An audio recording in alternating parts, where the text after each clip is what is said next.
வணக்கம், அஸ்ஸலாமு அலைக்கும்.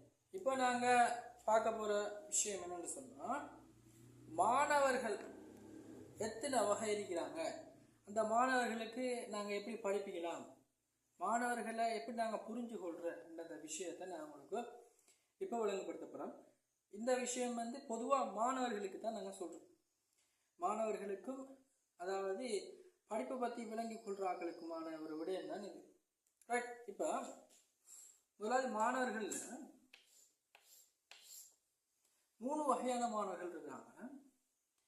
முதலாவது இப்போ நாங்கள் இதை வைப்போம், இவரை எக்ஸ் மாணவன், இவரை ஒய் மாணவன், இவரை Z மாணவன் நாங்கள் வச்சுக்கிறோம். மாணவர்களோட வகையை பார்ப்போம். எக்ஸ் மாணவன் சொன்னால் இவர் ஆக லோவானால் பொதுவாக இவருக்கு படிப்பு மிக கடினமாக இருக்கும். நார்மலாக சொல்ல போனால் ஒரு 25 மார்க்ஸுக்கு கீழே, பொதுவாக எவரேஜாக 25 மார்க்ஸுக்கு கீழே அல்லது 20 புள்ளிகளுக்கு கீழே இவர் ஆக லோவான ஸ்டூடெண்ட். இவர்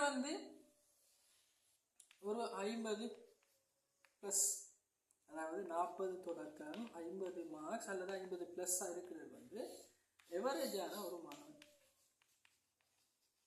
எவரேஜ். இப்போ நான் சொல்கிற விடயங்கள்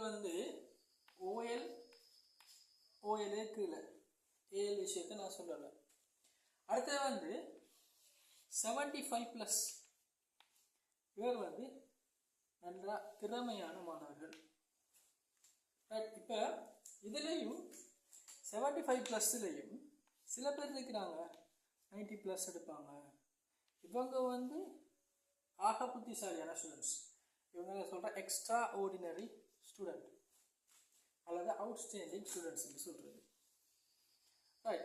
இப்போ நாங்கள் பார்ப்போம் என்னென்னு சொன்னால், பொதுவாக இந்த அவுட்ஸ்டாண்டிங் ஸ்டூடெண்ட் அல்லது எக்ஸ்ட்ரா ஆர்டினரி ஸ்டூடெண்ட்ஸுக்கும் ஆசிரியர்களோட உதவி பெருசாக தேவைப்படாது.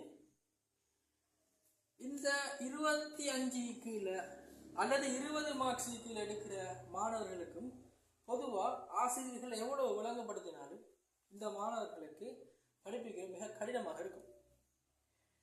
அதாவது ஆசிரியர்களோட, அதாவது இவர் படிக்கொண்ட ஆசை இருந்தால் இவருக்கு நாங்கள் படிப்பிக்கலாம்.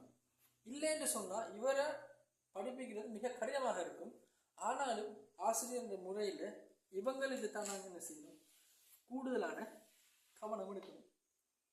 பொதுவாக 20-25 மார்க்ஸுக்கு எடுக்கிற பிள்ளைகளுக்கு, இந்த 40-50 மாணவர்களுக்கு தான் மிக முக்கியமாக ஆசிரியர்கள் படிப்பிக்க வேண்டியதாக இருக்குது. இவர்களை விட இவர்களுக்கு கூடுதலான கவனம் செலுத்த வேண்டும்.